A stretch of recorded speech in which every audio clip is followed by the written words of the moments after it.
এটা ভক্তিৰ মাজত আকৌ কৰ্ম আছে আৰু জ্ঞান আছে, কিন্তু ভক্তিক প্ৰাধান্যতা দিছে। ভক্তি মানে হ'ল হৃদয়। ভক্তি মানে আমাদের যে হৃদয় আছে, হৃদয় হলো ভক্তির পরম সমুদ্র। এই যে গভীর সমুদ্র, পারাপারহীন সমুদ্র, যাক যোগতে পারি না, এই ভক্তি কোনখানে আছে? আমার হৃদয়ে আছে। অনন্ত কোটি ব্রহ্মাণ্ডকে ভালোবাসলেও আমার হৃদয়ের ভক্তি কমবে না।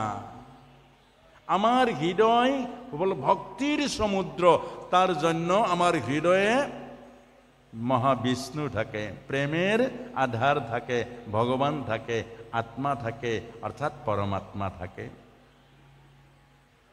ভক্তি হলো আমার হৃদয়ের প্রেম। যে মানুষের বা যে লোকের, যে ভক্তের হৃদয় নির্মল হবে, যে মানুষের হৃদয় পবিত্র হবে, যে মানুষের হৃদয়ে কলুষিত অহংকার অভিমানের মামর থাকবে না, আর এই হৃদয়ে শুধু ভগবান থাকবে, প্রেম রূপী ভগবান। এটাই হলো ভক্তি।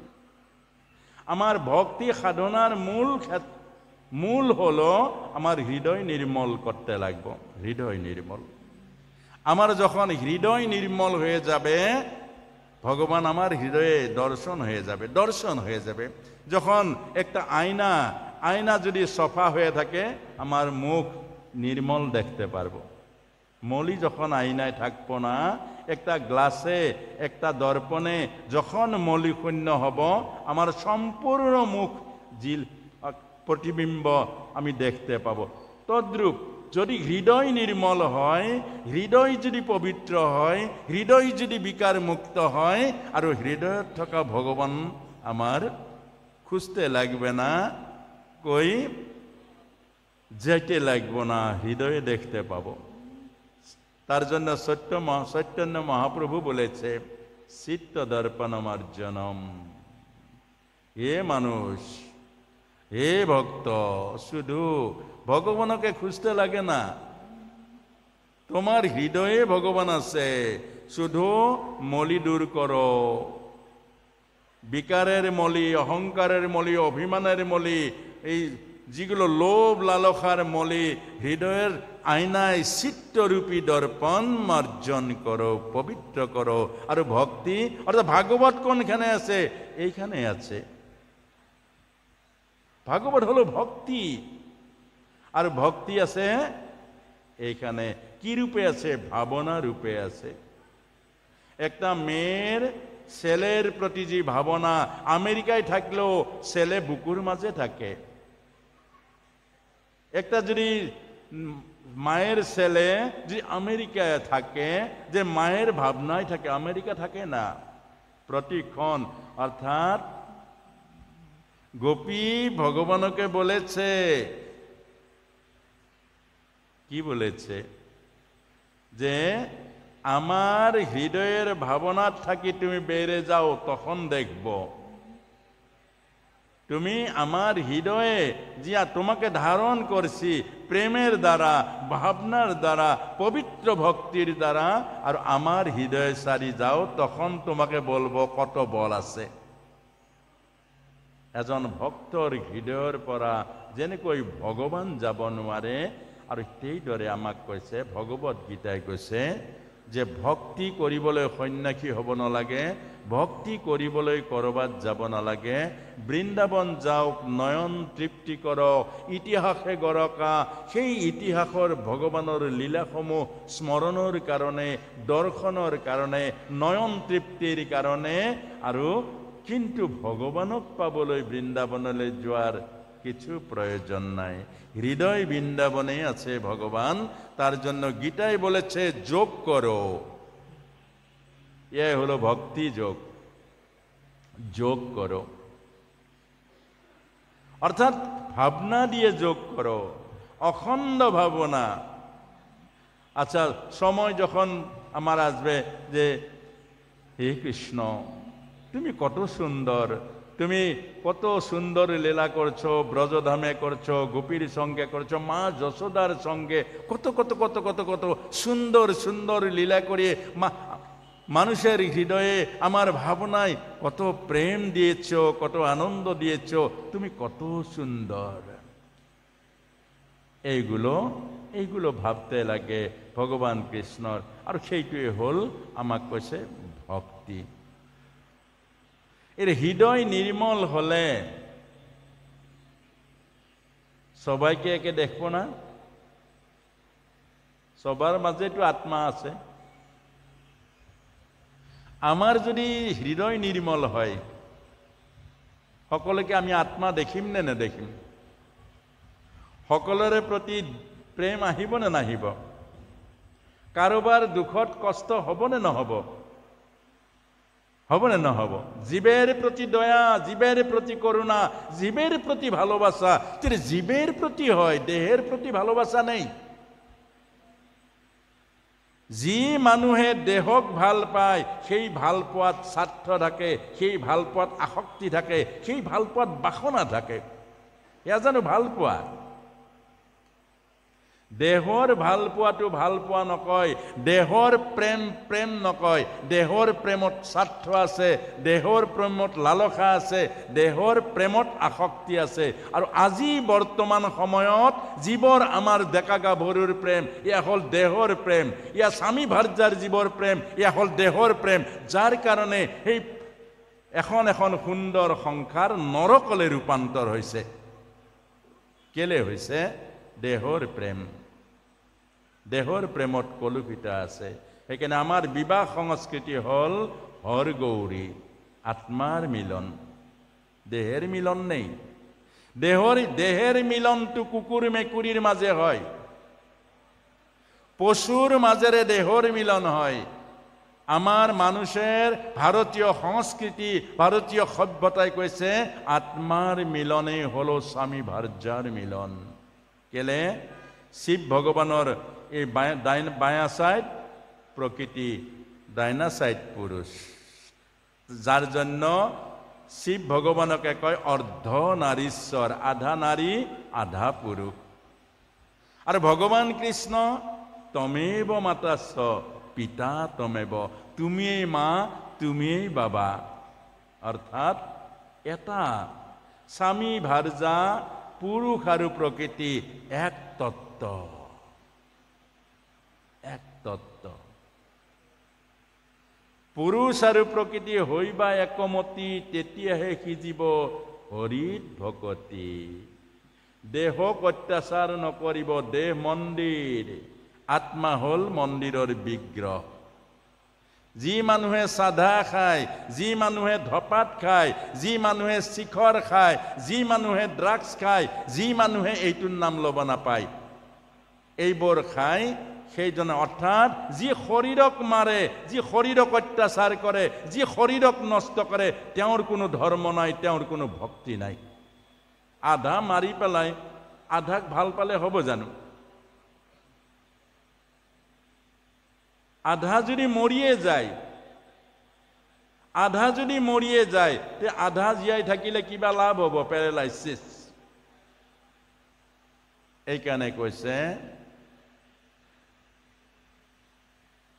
যে প্ৰকৃতি আৰু পুৰুষ, প্ৰকৃতি হল শৰীৰ মন, পুৰুষ হল আত্মা।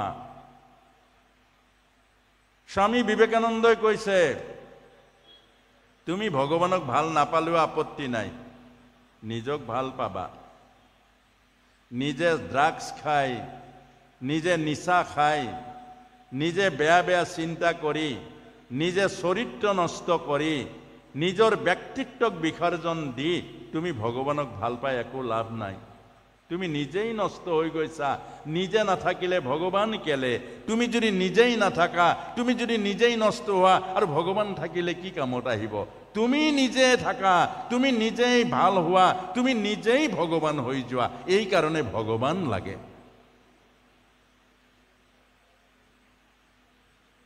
হয়নে নহয়? হয়নে নহয়? হলে হাত চাপৰি মাৰিব লাগিব। এমনি এমনি বসে থাকলেতো হবে না, ঘুম আসবে। এনে এনে বহি থাকিলে টোপনি আহিব। সেইকাৰণে মাজে মাজে হাত চাপৰি মাৰিব, আৰু হাত চাপৰি মাৰিলে কি হ'ব, এইটো পালিব লাগিব। গীতা থিয়ৰী আৰু প্ৰেক্টিকেল। থিয়ৰী মানে জ্ঞান, প্ৰেক্টিকেল মানে আপুনি আচৰণ। এই শুনলে হবে না, এই যে গীতা ভাগবত শুনলে হবে না, জ্ঞান শুনলে হবে না, এ পালতে হবে, আচরণে আনতে হবে, আর ব্যবহারিক জীবনে ইয়াক প্রতিফলন ঘটাইতে হবে। তখন গীতা আপনার গীতাময় হয়ে যাবে, তখন আপনি ভাগবত হয়ে যাবে, মহাভাগবত।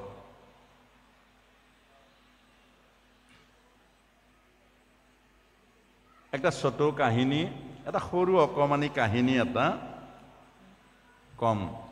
কাহিনীটোৰ লগত অকমান সংযোগ আছে। আমি কেতিয়াবা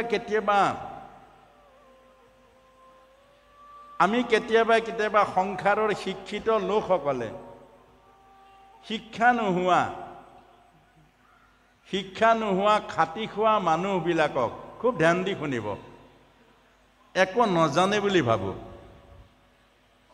আমি বিশ্ববিদ্যালয়ৰ ডিগ্ৰী আহৰণ কৰি আমি কিছু লোকে, সকলো নহয়, শিক্ষিত লোকে এই গাঁৱৰ শিক্ষা নোহোৱা অশিক্ষিতখিনিক একো নাজানে বুলি ভাবে। মানে পণ্ডিতে, এইটো পণ্ডিত বুলি কয়, পণ্ডিতে এই খাটি খোৱা মানুহখিনিক সদায় মূৰ্খ বুলি ভাবে। এইটো ভাবে, বহুতে ভাবে। সেইকাৰণে চাব, বহুত ভাল ভাল শিক্ষিত লোকে যদি দোকান এখনলৈ যায়, আপুনি ৰৈ থাকিব।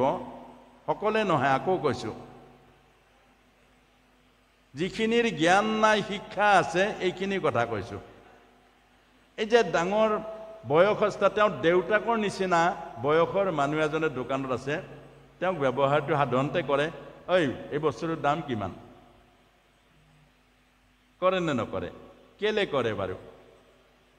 নিজৰ পত্নীক তই বুলি মাতে, আৰু পত্নীয়ে আকৌ আপুনি বুলিব লাগে। কেলে? পত্নীক তুচ্ছ ভাৱনাৰে ভাবে। তই মানে স্বামী আৰু ভাৰ্যা এক মৰ্যাদাৰ আসনত আছে, বাওঁফালে ভাৰ্যা, সোঁফালে স্বামী। এতিয়া আমি এই কাহিনীটো কৈছোঁ। এজন পণ্ডিত সমাজৰ মৰ্যাদা পোৱা, সমাজৰ মান সন্মান পোৱা, এনেকুৱা এজন পণ্ডিত এদিন এটা নদীৰ ঘাটত উপস্থিত হ'ল। পণ্ডিত আৰু ঘাটত আছে নাৱৰীয়া এজন। নাৱৰীয়াজনক ক'লে পণ্ডিতে, হেৰা নাৱৰীয়া, এই নৈখন তুমি মোক পাৰ কৰি দিব পাৰিবানে? বোলে প্ৰভু পাৰিম, আহক, মোৰতো এইটোৱে কাম। मैं सारा दिन तो एक घाट में रहता हूँ, आदमी को इस पार उस पार करता हूँ, और जो मिलता है ये हमारा छोटा सा परिवार चल जाता है, ये हमारा काम, डेली काम। पंडित बहिले, बहार पाছত पंडित माने हल जते तते निजर पंडित्यखिनि प्रचार কৰিবলৈ যত্ন কৰে। সুধিলে, এৰা নাৱৰীয়া, তুমি বাৰু এটা কথা কোৱাচোন, এই যে ওপৰত যে দেখিছা এই সৌৰ জগত, এই যে সূৰ্যক কেন্দ্ৰ কৰি এখন জগত আছে, এইখনৰ নাম হ'ল সৌৰ জগত। এই সৌৰ জগত মানে কি বাৰু তুমি কোৱাচোন? নাৱৰীয়াক প্ৰশ্ন সুধিছে, সৌৰ জগত মানে কি? নাৱৰীয়াই ভাবিছে, আৰে যে প্ৰভু মহাশয়, এই সৌৰ জগত মানে ইমান ডাঙৰ কথা আমি নাজানো। ইমান ডাঙৰ কথা আমি নাজানো, লিখা পঢ়া আমাৰ নাই, কিন্তু এটা কথা জানো। বোলে কি জানা? ৰাতিপুৱা সূৰ্য উদয় হয় আৰু আমাকো বিছনা এৰিবলৈ কয়। গোটেই দিনটো সূৰ্য গৈ থাকে আৰু আমাক গোটেই দিনটো কাম কৰিবলৈ কয়। আৰু সন্ধিয়া সূৰ্য অস্ত যায়, আমাকো এমুঠি খাই শুই থাকিবলৈ কয়। তো পণ্ডিতে ভাবিছে, হাই হাই হাই হাই, সৌৰ জগত নিহাৰিকা হাতীপতি কেনেকুৱা এটা ৰহস্যময় সৌৰ জগতৰ কথা তুমি কি কৈছা? সূৰ্য উদয় হ'ব, তুমি বিছনাৰ পৰা উঠিবা আৰু সূৰ্য দিনটো গৈ থাকিব, তুমি কাম কৰি থাকিবা আৰু সূৰ্য অস্ত যাব, তুমি খাই লৈ শুই থাকিবা। হাই হাই হাই, তোমালোকে একেবাৰে জ্ঞান নাই দেই, তোমালোকে একো জ্ঞান নাই। বোলে আমাৰ জ্ঞান মানে কি, ইমানটোৱে জানিছো। ঠিক আছে বাৰু, আৰু অলপ গ'ল। আৰু অলপ দূৰ যোৱাৰ পাছতে পণ্ডিতে আকৌ সুধিলে, এৰা নাৱৰীয়া, বাৰু ঠিক আছে, তুমি সৌৰজগত নোৱাৰিলা, কথা নাই, আৰু এবাৰ কোৱাচোন, বোলে ৰসায়ন শাস্ত্ৰ কি? নাৱৰীয়াই কৈছে, বোলে প্ৰভু আমি ইমান নাজানো নহয়, আমি সাধাৰণ মানুহে, কিন্তু এটা কথা জানো। বোলে কি জানা? কুঁহিয়াৰ চেপিলে ৰস ওলায় আৰু কুঁহিয়াৰ পেৰিলে ৰস ওলায়, আৰু কুঁহিয়াৰৰ ৰসটো গৰম কৰিব লাগে জুইত, আৰু যেতিয়া গৰম কৰিব ইয়াকে জুলীয়া মিঠৈ কয়। আৰু এই জুলীয়া মিঠৈ কোমল চাউল লগত যদি দৈ গাখীৰ দিয়ে আৰু এটা যদি জাহাজী কল ভাঙি লয়, আহা, আপুনি খাই চাব। পণ্ডিতৰ মূৰ গৰম কৰি দিছে। আৰে কি কথা কৈছে হে? ৰসায়ন শাস্ত্ৰ বোলে সেইটোৱে জানিছো, আৰু তাতকে বেছি নাজানো। আৰু কিছু দূৰ গ'ল, যোৱাৰ পাছত আকৌ প্ৰশ্ন কৰিলে, মানে টাইম পাছ, অৰ্থাৎ মুখ চুপুতি। বহুত জ্ঞানী মানুহে সৰু সৰু মানুহক বহুত তুচ্ছ ভাৱনাৰে এইবোৰ চুপুতি মাৰে। যিজন মানুহ যিমানৰ, তাৰ মাজতো জ্ঞান ল'ব লাগে। সৰু সৰু মানুহৰ মাজত ডাঙৰ ডাঙৰ জ্ঞান আছে, ডাঙৰ ডাঙৰ মানুহৰ মাজত ডাঙৰ ডাঙৰ অজ্ঞানতা সোমাই আছে।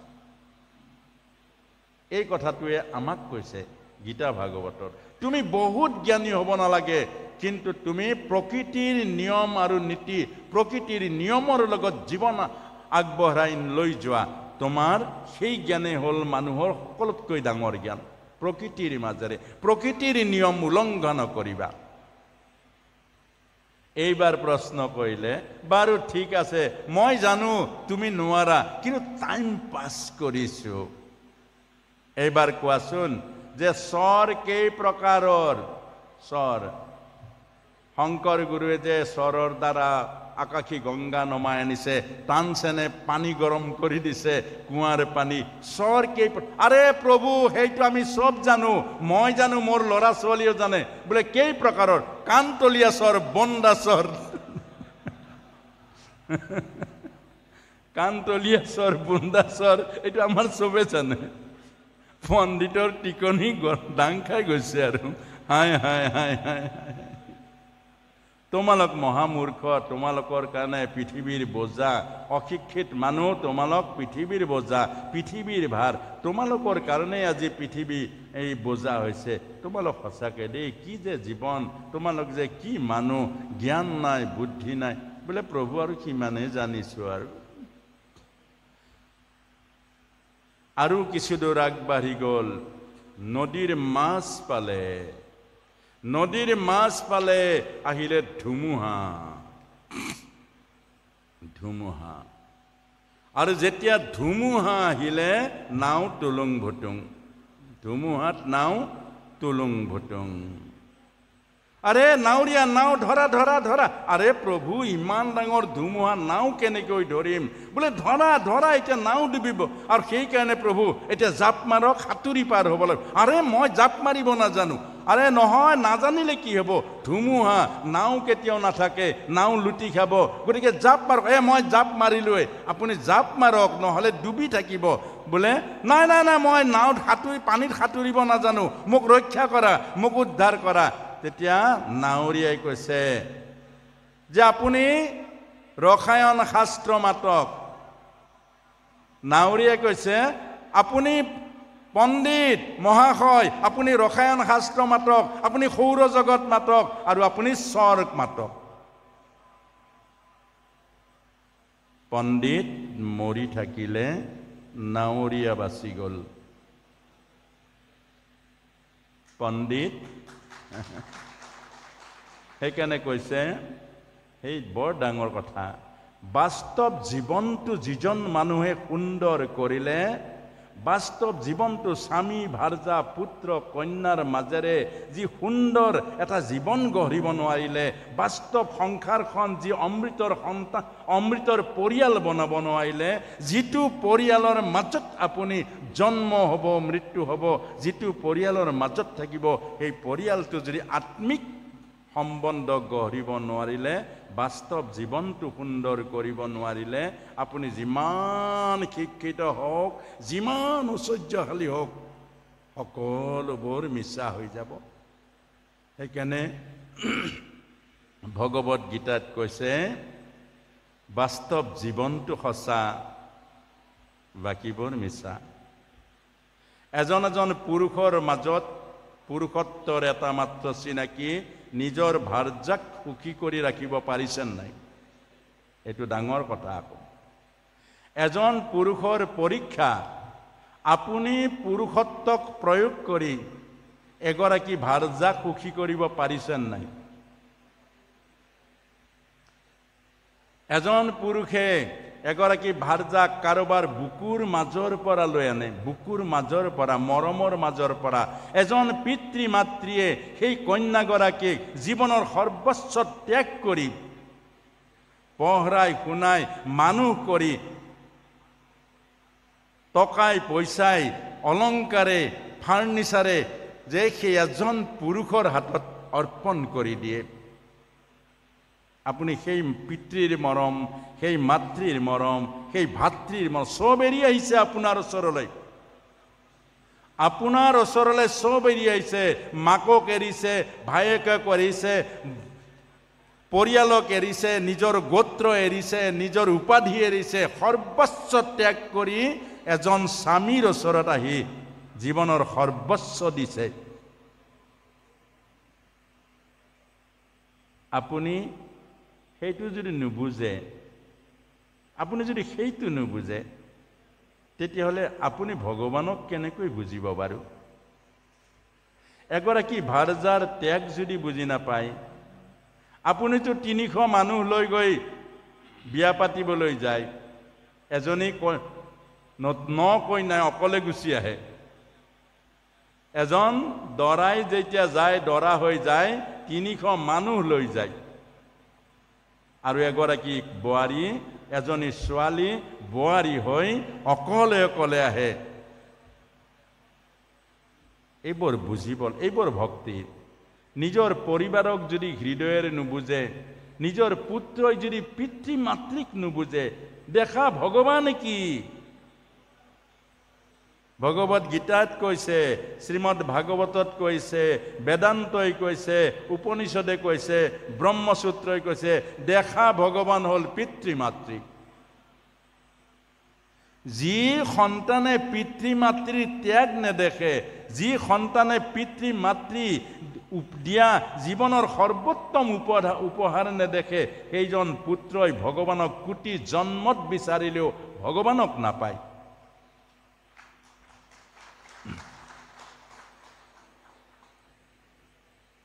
প্ৰথম দেখা ভগৱান, দেখা জগতৰ মাজেৰেহে নেদেখা জগত।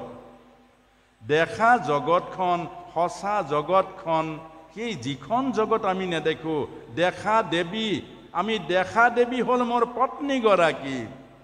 যদি দেখা দেৱীগৰাকী সদায় গালি পাৰি নেদেখা ভগৱতীৰ পূজা কৰিলে, দুৰ্গা পূজা কৰিলে, এইটো কামত আহিব নেকি? এই যে বাল গোপাল, আপোনাৰ ঘৰত থকা এইটো বাল গোপাল, ভাল বস্তু খুৱাওক, ভাল মৰম কৰক, ঈশ্বৰময় ভাৱনা কৰক, তাৰ মাজত গোপালক সৃষ্টি কৰি দিয়ক, তেতিয়াহে আপুনি গোপালৰ পূজা হ'ব। সাকাৰ গোপালক আপুনি থাপ্পৰ লগাইছে আৰু বিগ্ৰহ গোপালক গৈ পূজা কৰিছে। এইটো ভক্তি হ'ব জানো? এইটো নহ'ব। এই কথাটোৱে বুজাইছে আমাক যে আমাৰ চিনাকি হ'ল, আমাৰ জ্ঞানৰ চিনাকি, আমাৰ হৃদয়ৰ চিনাকি, আমাৰ বুদ্ধিৰ চিনাকি, আমাৰ বিবেকৰ চিনাকি হ'ল আমি গৃহস্থী। আমাৰ গৃহস্থীৰ মাজতে আমাৰ পৰিচয় হ'ব লাগিব। মোৰ গৃহস্থী ঘৰখন স্বামী, ভাৰ্যা, পুত্ৰ, কন্যাৰ মাজত মই কিমান সমন্বয়, কিমান সম্প্ৰীতি, কিমান আধ্যাত্মিকতাৰে আমি পৰিয়ালটোক গঢ়িব পাৰিছোঁ, আৰু তেতিয়াহে মোৰ ভকতি হ'ব। তেতিয়া ঈশ্বৰক খুজিব নালাগে আশীৰ্বাদ, ঈশ্বৰক ক'ব নালাগে যে প্ৰভু মোক আশীৰ্বাদ দিয়ক, ঈশ্বৰক ক'ব নালাগে প্ৰভু মোক কৃপা কৰক। আপুনি আপোনাৰ পৰা কৃপা হৈ যাব, প্ৰভু মাত্ৰ নিমিত্ত হৈ থাকিব। এই কথাটোকেই ভক্তিৰ মাজেৰে ভগৱান কৃষ্ণই আমাক বুজাইছে। আৰু তাৰ পাছতেই অকণমান সকলো খুব আনন্দ কৰিব। আজি শেষ হ'ব। আৰু যোৱাকালি কৈছোঁ, কোনেও মুখ ফুলাই থাকিব নোৱাৰিব। এইটো ডাঙৰ চৰ্ত। আমাৰ সকলোতকৈ মহান সম্পদ হ'ল হাঁহি। সদায় মুখত হাঁহি ৰাখিব। আৰু যি মানুহ সুখী হ'ব বিচাৰিছে, সন্তুষ্টি আপোনাৰ বুকুৰ মাজত ৰাখক, চবতে সুখ পাব। অকণমান নাম হ'ব, সকলোৱে জড়তা ভাঙিব। আৰু যিসকলে এই জলযোগৰ ব্যৱস্থাও আছে, নামৰ পাছতে যিসকলে পাৰে জলযোগ অকণমান ব্যৱহাৰ কৰিব।